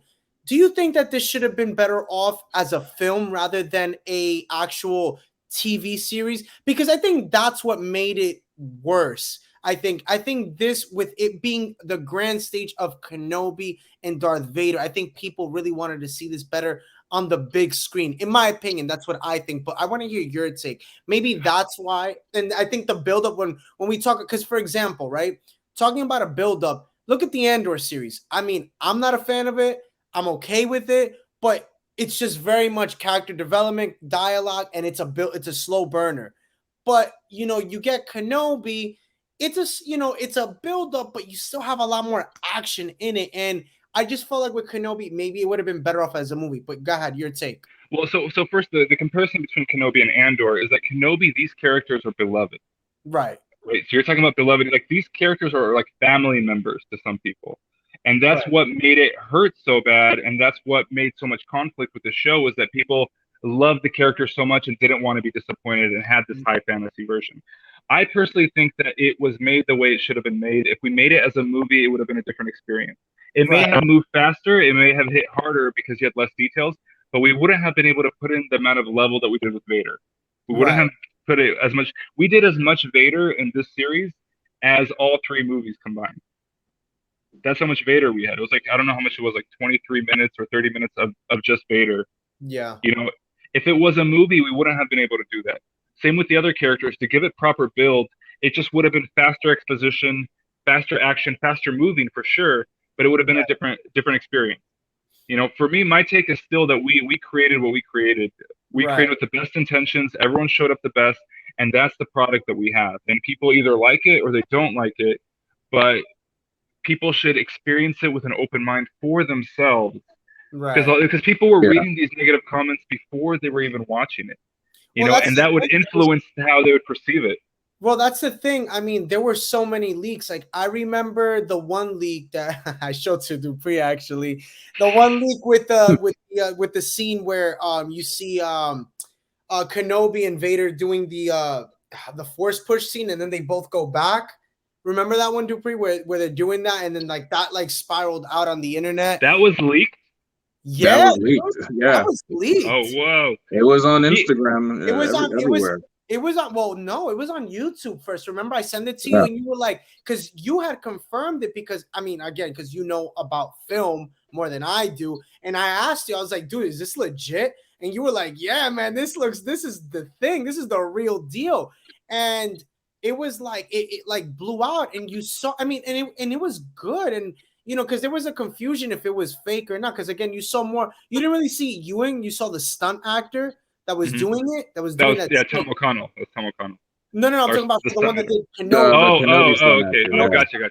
Right, you saw that one. So I think that's why like everybody was kind of like, but that was one of the things that I think with Kenobi, the problem with Kenobi is there was too many leaks, so everybody already knew what was coming, and that's what I think ruined the show. Kind of going back what you were saying, the leaks ruined it because ruined it. Yeah, because the leaks ruined everything. Yeah, Andor, we had no leaks. Nothing got leaked. Think about it. Nothing. I never saw a scene for Andor leaked, and all of a sudden it's like the best show since I don't even know what, since probably the original trilogy. Now everybody makes it seem like. So I mean, I don't know, but overall, I mean, I don't know. I guess leaks. Well, see, but leaks ruin things, but also having no expectations. Andor had no expectations. I mean, people were excited, but they had no expectations. It wasn't. Kenobi was a special show because it was bridging the two gaps. Right. So people were so like hyper paying attention to the show. Everyone was trying to leak. The best thing that I did to my own detriment was that no one knew that it was me playing Darth Vader. And that was one of the biggest secrets. And I was very diligent about covering myself up all the time. Anytime I was anywhere, anytime I walked through anything, to make sure that it wasn't leaked. Yeah, but then afterwards, no one knew that it was me playing. They did a great job with you guys. Like none of us knew. I mean, there was nothing until nothing about there you was guys. Nothing. There was nothing until later on. But I mean, but the leaks prior to like the release, like it was like these actors played Vader, and it was like, wait, what? So it was like right before, but there was nothing, no pictures behind the scenes or anything like that. I think it was more shocking because everybody thought that Hayden Christensen was going to do a lot of the work, and then when it came out, everybody was like, "Huh?" But it was cool because it's like you see this, and it was like you guys were hidden so well. I think that's what made it like more like the hype more real too, you know? So because I remember when they came out with the Vanity Fair, that's where it came out that like Hayden wasn't really behind, you know, Vader or anything really. But the end result is what we were looking at, right? The idea was that we're trying to make the best project. And it was, do we make a worse project to appease someone's fantasy, or do we try to make the best thing we possibly could make? You know, and that's what we did. We all tried to do the best thing we possibly make. You know, it would have stroked my ego so much to do the fighting, but it wasn't the smartest thing. Right, you know? So we had to separate each role so that each person could specialize in what they were doing, so that each person could bring their A game. So we had the best of every single world into one character, and then when you watch the character, you feel that as the character. That it's seamless and you feel like character was brought to life. If we had done it any other way, it may have not been to the level that we had it. Yeah, I mean, and you saw it. Yeah, the level was, I mean, like even just overall the dialogue between, you know, Kenobi and Vader, just when they're like, I mean, I get chills. I start choking up when they're talking, when he's like, I'm sorry, Anakin. Like, it was just done so well. And people were crying on set. I was crying. Everyone, like the energy was, it was crazy. It was. I mean, yeah. I mean, let me. So wait, you saw that whole scene play out right there with the broken head? Yeah, I was there because I matched the part where he gets hit, and then he falls to the floor, and there's that slow rise. That's me, and then that's cut into Hayden Christensen. So I'm the thread line that matches both Tom and Hayden together to make us seamless in the fight. So all like the intimate acting moments of the suit are all me. So that's when I got to meet Hayden, and it was a really magical moment. But there was, I mean, when that was shooting, everyone was crowded around every monitor. You know, there was so much excitement. You could literally feel it in the air. It was like electricity. Yeah, it was a crazy moment. Wow. Is there anything I have to ask you? Is there anything that in the show that you did that was cut out? I mean, you don't have to tell us if there's something you can't. Yes, there was, but I can't tell you. Yes, but we shot. Please, no, I'm kidding. Is it something that would have been like? Really... I'm not going to answer anything else. But then anytime you film a movie or a TV show, you always film more than what is shown. Damn, that would have been great. Damn, that's wow. Wow. Yeah. All right. But I can't say anything else yet. I know. It's so now hard. you have us wondering over here. I'm like, what is he talking about? What happened? I mean, I would assume. I mean, you have to assume, or well, I mean, everybody. I'm sure had. Let me ask you this: you met the whole cast, correct? Yeah, for the most part. Well, whenever anyone who was in a scene with. Oh, so you didn't get to meet like young Leia, like the young Leia. I met young Leia. Yeah, I met her.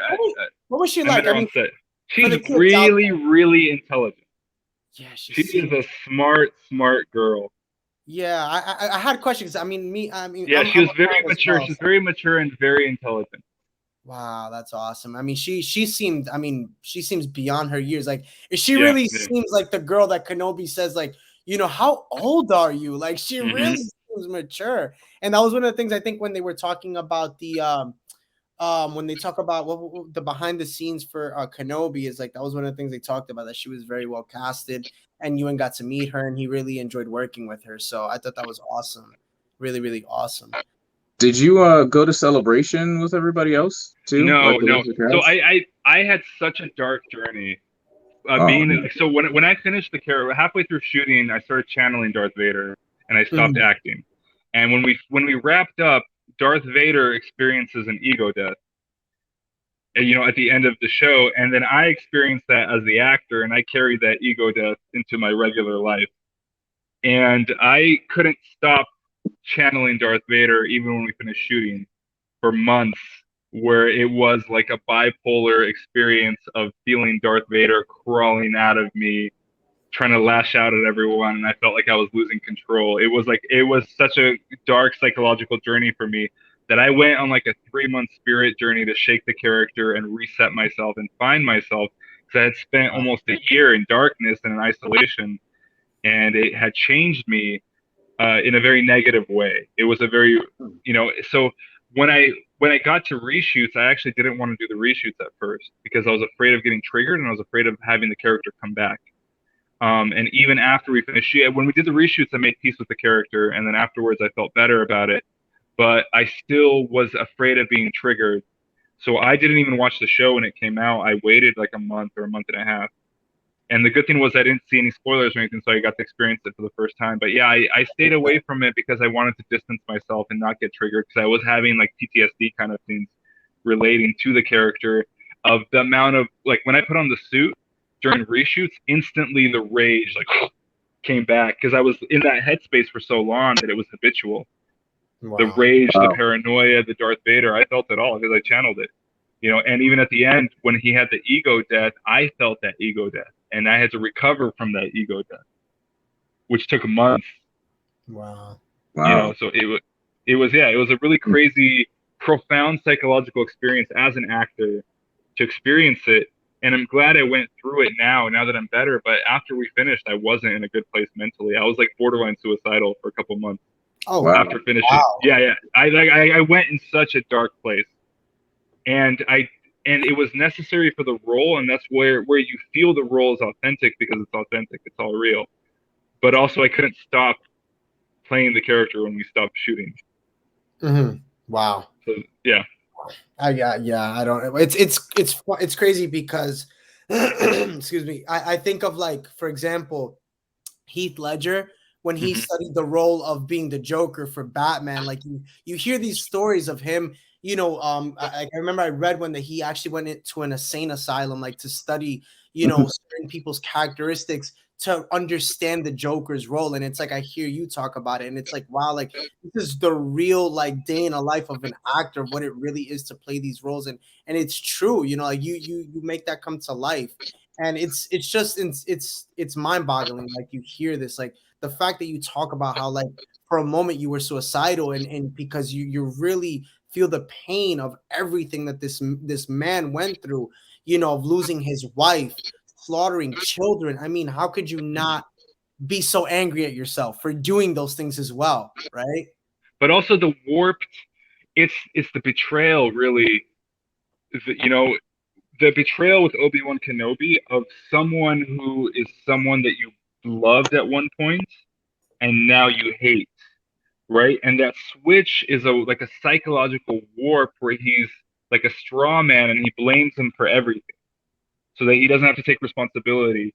Right. It's not him who killed the younglings. It's because of Obi-Wan Kenobi that the younglings died. Everything's a projection, but also the feeling of being an ultimate master, and you finally reach that level of mastery and then experience an ego death that you're not as good as you think you are, was that, like, rocked me, because I personally am on my own, like, I trained under a grandmaster and I'm on my own quest of becoming a master in my own right. And that's like my life purpose that I've decided for myself, is that I want to reach a level of mastery in all of my disciplines, sword being my newest one, in handstands and juggling and everything. So I it's so a huge part of my identity. So when he felt that, I felt that. And then also the darkness that came with playing the character and experiencing all the pain, I felt that too. Yeah, and it was like one of those things where we finished shooting for like a week already, and I was in such a depressive mindset, and I had like shut down completely. And then afterwards, I spent months just trying to feel happy again, because all I felt was rage, anger, betrayal. I had all these emotions that were coming out, and then any interaction with anybody, I wanted to always backhand the person. I wanted to be aggro. I wanted to fight everybody, and I had that, and I had this chip on my shoulder, and I'm someone who's very devout in meditation, so I'm able to hold myself back. But as the time was progressing, I was feeling like I was getting weaker, like I couldn't hold it back anymore, and I was getting closer to the edge, and I was afraid of losing control, and that's where it got a little scary for me. Right. But also I had never shown up so hard for a role, because it was such a huge role that I had spent in that headspace for like 9 months of like 24/7, just eating Sith content, Vader content, being that mind space, meditating to rage, holding on to the rage as long as possible as a source of strength. Using all of that was great, but then I didn't know how to take it off. I had learned how to put it on, but I had never played a character so deeply that I was stuck as the character. I've heard other actors talk about it, but it was my first time experiencing it. Now I'm a little, I know myself a little bit better, so now I know how to approach it differently, because the way I had approached it wasn't necessarily healthy, but it got me where I needed to be to play the role. Right. So, do you think like after this, especially if they do season 2 or anything else, you after going through this, ordeal, like getting the character, would you want to do the role again, or would you think, okay, I'll do it, but I have to do this, dedicate myself to doing this, training like this again? Like, would you It would want be to? it would Would it be be like, both. oh yeah, I found, because I found the character, and once I was able to channel the character, there was no need to search for the character anymore because I was the character. And when we had reshoots, I had just started feeling good again, like for like 2 weeks. Like 2 weeks, I was kind of happy. After like 3 months of anger, depression, jealousy, betrayal, everything, feeling every complex emotion. Finally, I was just kind of okay. Not okay, just kind of okay, and almost feeling like myself before the role. And we did the first suit test, and I put on the suit, and I instantly felt all the rage come back, and I fought it off. And I was like, okay, I don't want to go into that dark place. I don't want to get pulled back into it. So I fought it off. But then the first day of reshoots, I put on the suit, and everything came back. And it was like within like a minute already, the storm, because it's habitual of like putting on the character and the suit are hand in hand. And a lot of the stuff in the suit, the meditation and my own character work was done in the suit. So when I put it on, it was like muscle memory. Instantly, there was this storm in my solar plex of just rage, not anger, but rage, like deep, deep, deep rage. And it was building bigger and bigger and bigger. And I was like, oh, okay, well, I'm not going to fight it anymore. Here we go. I'm going back to being Darth Vader again. And there was a moment where it's big and big and big, and then I hear a voice in my head, and it's my own voice. And the voice said, I'm a monster. And I heard myself say that, and I wanted to rebuttal it, but I couldn't, because to find the character, I had to find parallels within my own life to make myself the character, to really understand Darth Vader and Anakin. So like when I told you I had my own youngling moment, I had my own youngling moment. I had all these moments, and they were really great for finding the character. But in that moment, I couldn't rebuke it and be like, no, I'm not a monster, because I'd found enough memories and experiences in my own life that made me realize that I was a monster. Wow. And when I realized that I couldn't rebuke it, I smiled because it was true. And in that moment, the storm stopped. It just went, and it became instantly quiet. And I made peace with the character. And what I realized was beforehand, I had separated my mind into two separate entities. There was Dmitrious, the actor. There was Darth Vader, the character. And what I realized was they were both the same person. That both myself and Darth Vader exist within me. And the conflict that I was having wasn't with the character, it was with myself. And when I had accepted the darkness within myself, I made peace with the character, and I stopped fearing the darkness. So I feel like now, and then I was able to go darker. And when we're doing the reshoots, I was able to go further without being afraid.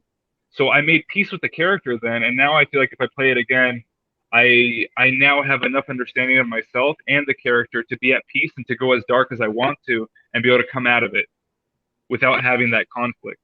But when we're doing the reshoots, or not reshoots, when the show came out, I didn't want to be triggered. I wasn't sure if I was going to get triggered or not.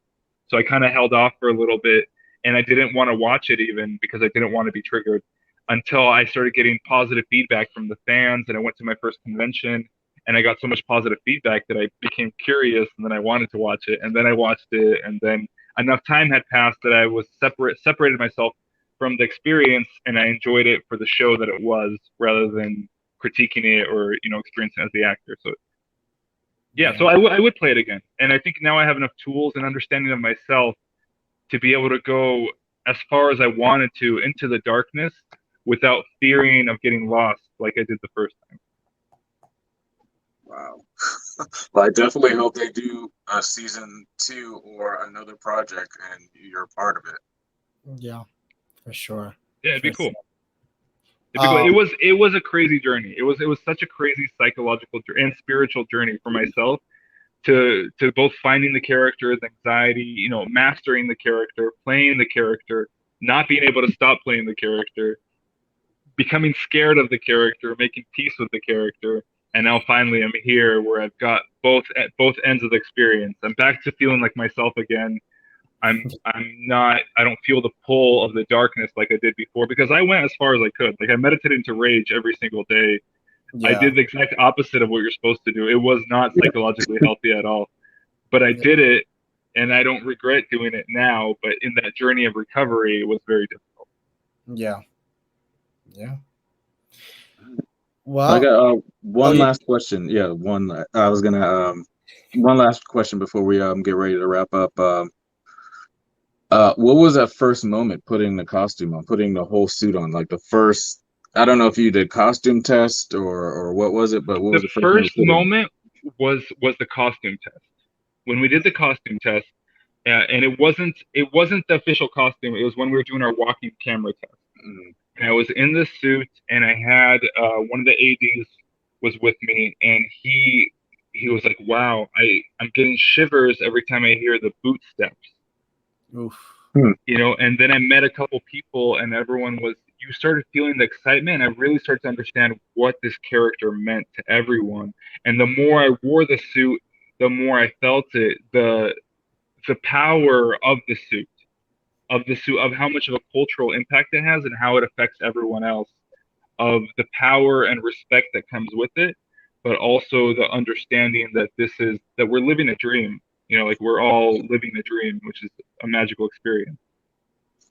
Yeah, it was cool. It was profound. It was really profound. You know, and being, especially that first day, episode 3, the street scene, of meeting everyone for the first time and seeing the reaction from everyone, and it was the same reaction. It was that same feeling of really understanding the magnitude and the gravity the suit carries.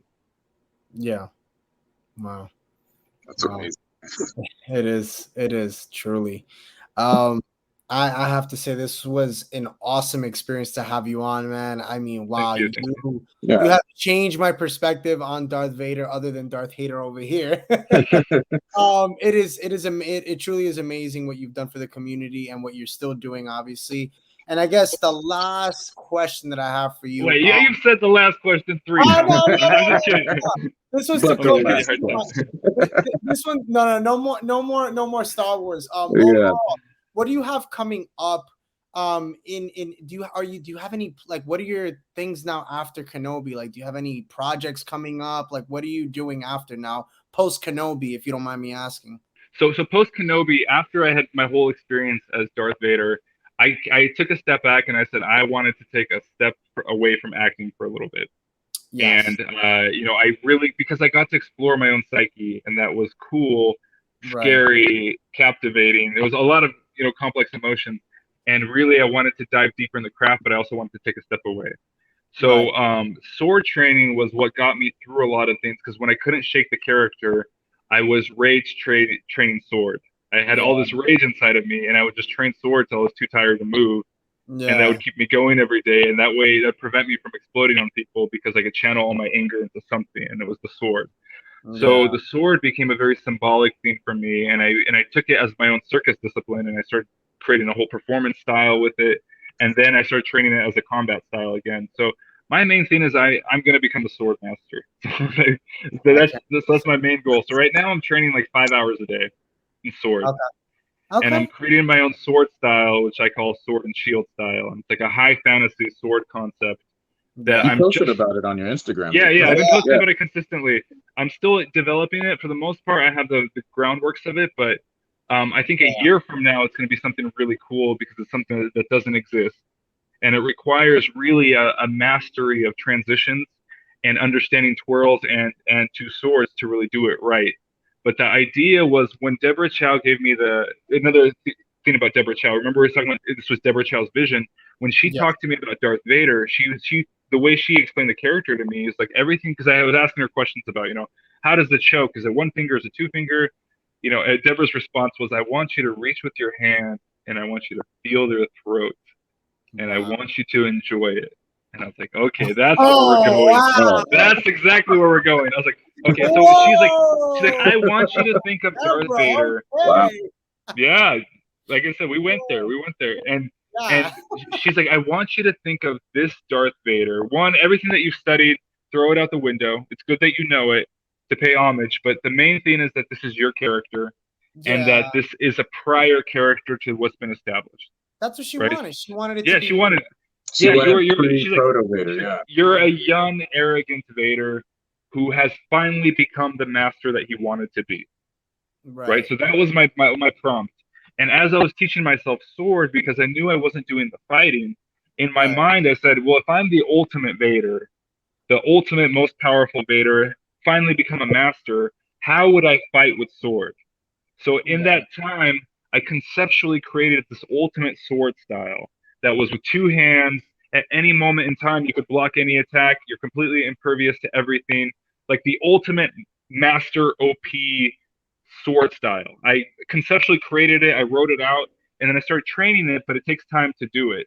So only now, a year and a half in, am I finally able to show the results of what I conceptually created in my mind a year and a half ago for the role of if I was the ultimate character, the ultimate Sith Lord in my own mind, what sword style would I fight with? Regardless of what's been established, if I'm the Right. ultimate Vader, this is the sword style that he would use.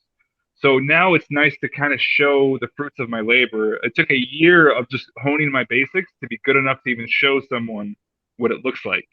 It was just Wow. like conceptually, and I was trying to describe to people, they told me it wouldn't work because you have to be the level of ambidextrous you have to be is crazy Right. because you're doing two separate tasks that are not related to each other. There's a whole level of like brain training that requires you to be able to do things to that level of like complexity.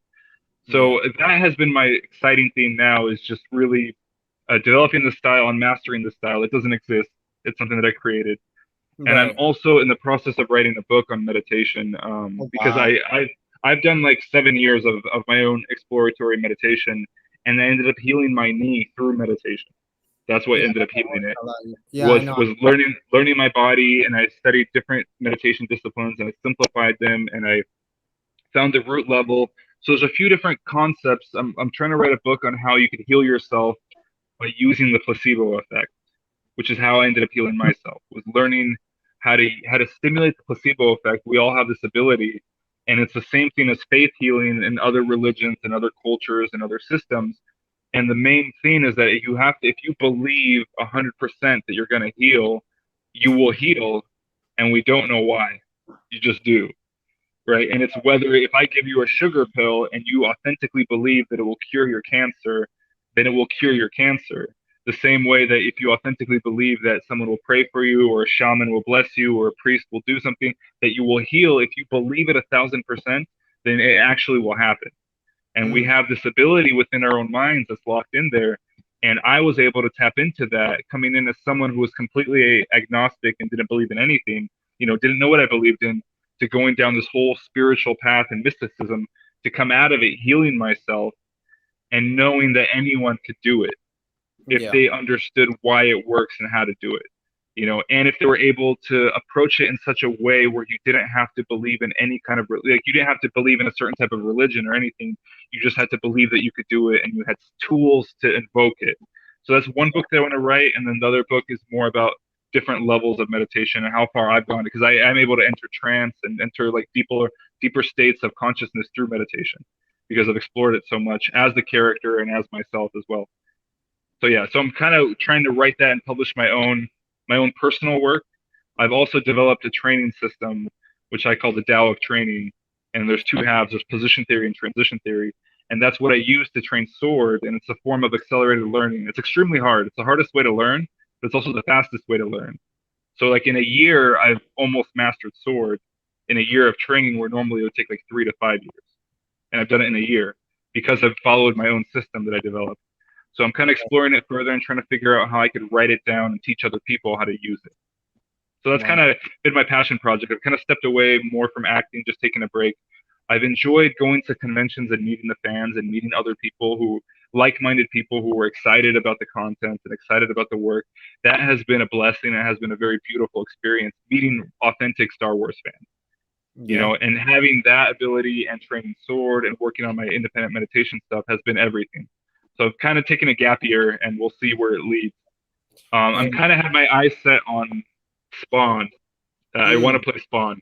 Wow. Spawn fights with 2 weapons, and now that I've already played my first like really, really dark character, I kind of want to go deeper. Now that I'm not afraid anymore, so I think Spawn would be a fun character to play. You know, or Darth Revan, or Darth Revan would be fun to play too. Wow. I'll take Darth Revan. I'll take that. Spawn is pretty dark. Spawn is pretty dark, but yeah, no, for sure. I mean, I'll take definitely Darth Revan. Darth Revan, I get to explore both halves of the character. I think honestly, that'd be a great character for you with Darth Revan. I mean, you know, we know that he's studied freaking. He's been a Jedi in between, a Sith, an in between again. Lost his memory, everything. Yeah, he's and he has the ability to fight with 2 swords. He's ambidextrous. Well, so that too. Well, that's a little icing on the cake. Yeah. No, I know. I'm just starting to like. I just stumbled upon Darth Revan, and I'm exploring that character, like learning about him, and he's fascinating. I really love to play him. You replayed the games and all that? I played the old coder, but I have memory loss from concussion, so I actually don't remember any of it. Oh wow! But I know that they're going to be introducing a new remastered version on Steam. I just saw something about it. So when it comes out, I'm going to get it and I'm going to play it. You know, and they'll be part of my exploration. Yeah, for sure, man. Well, I mean, again, do you think that there'll be a season 2, by the way, of Kenobi? So you think? I don't know anything. Even if I knew something, I couldn't say anything. I know. But I mean, off of what you knew, I guess from the last day on set, is there some sort of potential? You know, it's not like you're giving us the answer, but like I guess from that last day being on set, do you think that Deborah Chow maybe has some, there's some optimism on possibly doing a season 2? I have no idea. What I can say is that I hope that they do a spin-off show. And I can see that happening. I hope that they explore, because as I was exploring the content and the lore of Darth Vader, there is so much to Darth Vader. Darth Vader in the comic books is a different beast. It's just untapped. Yeah, and I think it'd be really fun to explore that and not play the stories that people already know, but really explore his own journey of becoming the Dark Lord. And because he's OP, he will go and he'll fight wars by himself and conquer planets. And that's the beauty of him. Like in the comics, he is that OP character. It's just again, we've talked about it. Disney will never touch that kind of a Vader. I don't technically this time. I hope we do. I hope we do. And if Deborah Chow was the one directing it, I would jump on board so fast. Okay. Good to know. My experience working with Deborah Chow was a dream. She's my favorite director I've worked for thus far. Wow. You think she can do the character justice going? Oh my God, Deborah Chow would smash that character. She would do it beyond just like it was cool because she took a lot of moments with me to rehearse Darth Vader, and she helped me really get out of my head of trying to play what people wanted to see of Darth Vader. Like you'll see that when we played it, we never did the arm cross, we never did the thumbs and the belts. Right. We didn't do any of that stuff because that didn't exist yet. Right. It was still this character of Darth Vader finding himself. He hasn't found himself yet. And I always wondered why you didn't. Yeah, I always wondered why you guys didn't do that. Because that Darth Vader is a different, more confident, seasoned Darth Vader, right? He's already has.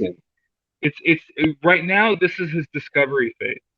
He still hasn't found his groove yet. He's still trying to figure out his body. He's still trying to figure out. He still has something to prove. That other Darth Vader has nothing to prove. Right. That's why you have that Darth Vader. He's already proven everything. He's already proven it in the galaxy. This Darth Vader, the Darth Vader that I played, still has that arrogance of Anakin and still needs to show the world that he is a master. Right. He needs to show the world that he's a master. And where we left it in season 1, he experiences an ego death. I know because I experienced it in real life. And that ego death, it has a very what comes after an ego death is there's this thing where you surpass your initial abilities. Like here's where you were, and then you thought you were the best, and then you fall, and then you climb back up, and you end up here. You end up surpassing, like triple surpassing what it was. And by to reach that level of surpassing what you were, he has to go out and really prove himself. And I hope that that's what they explore, of really him going out by himself and becoming the Darth Vader that we see in episode 4. Yeah. I think there's a lot to explore with the darkness, with his own psyche, with his own conflicts as of him becoming that Darth Vader. You really showed us like an epic, OP Vader pulling a starship out of the sky and ripping it apart. Yeah. Thank you. We thank you, and the fandom thanks you for that. And on that note, we want to thank you so much for hopping on, Darth Dmitrious. Again, it was an honor and a pleasure to have Lord Vader on. We're not worthy. Thank you for showing up, man. Thank you for being a part of this. Yeah, it finally happened. Well, thanks, guys. I had a great time. I will see you guys at the next convention or signing event. For sure. And that was awesome. Meeting you was great. I'm really glad this worked out because of it. Yeah, I was so happy to meet you too, man. I didn't this time. I went. I didn't bring my bucket out. I didn't bring it to bite my face. Hang out with you guys and take pictures, but definitely next time. Time. Well, again, sounds good. Well, it's nice chatting with you guys. Yes. May the force be with you. May the force be with you. Thank you again for hopping on. We really do appreciate it. Take care, man. Take care again. Thank you guys so much for hopping on, for everybody to be on. This was such an amazing experience and journey. One of the best live streams we've had in a long time. Yeah, better than Andor for sure. Can we admit it? Okay, I'm out, guys. Better than freaking later, dude. I mean, wow. What a class act. I mean, again, thank you. I mean, much respect for that dude. I mean, much honor. I mean, wow. I mean, this is like the after hours now of it. I mean, dude, what a stream. What a stream. I mean, I learned so much about that show that I did not know. You know, like now we're talking and it's, like, let's be raw, right? Like now we can talk and it's like we think about it, right? Like I thought about what he said, right? About like those little things that you don't think about is how he has his hands on the belt. Like those little things he didn't develop till later on. Yeah, this is like teenage Vader versus when you think about like original trilogy, like, Dad Vader, like who's like the dude. One of the things that you brought up, I'm sorry, I don't want to interrupt, is because you brought it up a while ago. Where was the Imperial March theme song? And that's why, because that's the Vader. They literally did it at the end because it's like, no, when he submitted to the Palpatine, it's like, no, okay, now this is like slowly coming to Darth Vader, So now we'll give him Imperial March. So I got it. Yes, now it all makes sense. Now it all now I understand when he explains it. Now I can see kind of like the adaptation or the evolution of it. Now it all makes sense. And it really makes you appreciate the series a lot more. I really do appreciate it more now because I'm gonna look at it differently on another rewatch for sure. Like now the little details he was talking about, yeah, and even just understanding like Kenobi overall, like that's what this show was. It was the hero's journey. I mean, we knew that, but it's all the more you have a better understanding of getting that. Yes, was it a slow buildup? Yes, but you know what? You got that understanding and what it was behind the scenes for these characters, these actors that, play this character, for each and every one of them, and how much work and sleepless nights. I mean, you heard it in Dmitrious's voice. I mean, just explaining what it was like and, the trials and the tribulations, honestly, that guy has put in some beyond work to become like he literally trained his whole life in a sense. This was right. Yeah. I mean, this was it. This was his calling. And, whatever you believe in, whether it's a God, whether it's the Force, whatever you believe in, I mean, the wills of the Force were on his side. And it really, like I said, he manifested that. I feel like he mostly manifested this. Like he knew that role was his and he literally came up and took it like Vader would. Like, it's mine. I'm going to come up and take it. Yeah. He made it happen. He made it work, and I'm so happy we got to interview him and have him on the channel and on the podcast here with the two of us here. And I mean, what a journey, man! What a journey you and me have gone through with this. I mean, what a journey we've been through, and it's it's moments like this that remind you to keep going. Remind you to that how much fun this is. That's what I gather from this, and it's definitely a blessing in disguise. So. Wait until the next one, guys. Wait until the next one. You heard it from the man, the myth, the legend himself. And we want to thank you here as it is after hours. My ass is going to sleep. We're running on fumes. Yes. Again, we want to thank everybody who is watching and who will watch. You guys are the real ones.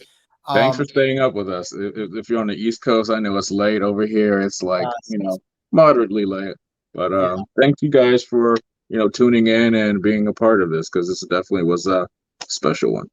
Yeah, from all over the world, wherever you are, because we don't want to forget you. So I know I tend to forget, other time zones. So I don't want to forget. So again, thank you guys so much for tuning in. We really appreciate the effort, because again, we go as far as you take us. And I mean, Dupree, I mean, do you have any last words before we end it? Like I said, stick around, because we're gonna be having more big interviews just like this coming up for you guys. So like I said, like this is like the first. Stay tuned, because Yeah. just stay tuned. You'll see. Yeah, we have big plans, and going forward, we're gonna try to get it on the other channel. I think we're gonna do that route. We'll have it on the other channel, so that way we get more of, I think, everybody who really tunes into our stuff weekly can see it there, and we'll try to get it where it's consistent on a certain day. That way, you guys kind of know when we do it. As you guys know, when we do our streams on Wednesdays, for Andor, we'll try to have a day that it's consistent for interviews, and get different types of people on, different types of people for sure. Like I think it's at that point. I think it's about that time now we start going that route. But we'll do a discussion video. Maybe we'll do a live stream and talk about it on another time. But again, thank you guys so much for tuning in today. Today was a special one. We're grateful. Again, I know this is like my 10th thank you. I'm going to bed. You could end it here. Yeah, guys. Like I said, I'm happy you guys decided to tune in with us, because there are a lot of other options when it comes to live streaming out there, but you chose us. Thank you. And on that note, don't forget to subscribe to my boy, the Eternal Sith over here. He does daily content, daily Star Wars news, and yeah, me as well. We'll be having some interesting stuff coming to the channel pretty soon. Yes. So I'll give it to you. Yeah, no, you said it. You ended it right there. Just go like and subscribe to also. Yeah, don't forget to like and subscribe, because you doing that helps us, have more opportunities to do what we just did. Yeah, you guys, the more love you guys show, the more it engages us, and it gives us that momentum to have people like we had today, like Dmitrious. I mean, it's amazing to see the people in the community. And again, we do this because we enjoy it, but also because we enjoy having you guys watch us, have a good time, and hearing you guys give questions and bringing those questions to life. So again, we thank you guys. Please like and subscribe to this channel. Please like and subscribe to Darth Vader 23, as he puts daily content on not just Star Wars, but everything, even everything pop culture you could think Jurassic, indie, Marvel. We got some indie stuff coming up. So yeah, subscribe.